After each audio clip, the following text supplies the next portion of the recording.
आज आपण डाळ तांदळाचा ढोकळा बनवणार आहोत.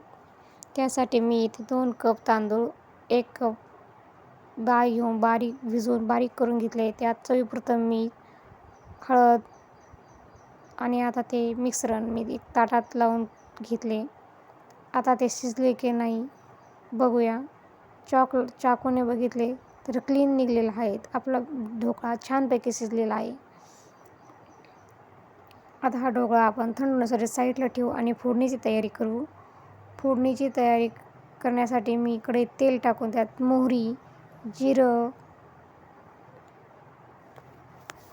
कढीपत्ता आणि 2 ते 3 कापलेले मिरच्याचे काप टाकून घेऊन आपली फोडणी तयार आहे. ही फोडणी आपण ढोकळ्यावर टाकून घेऊन ते छान असे सुंदर असे काप तयार करून घेऊ.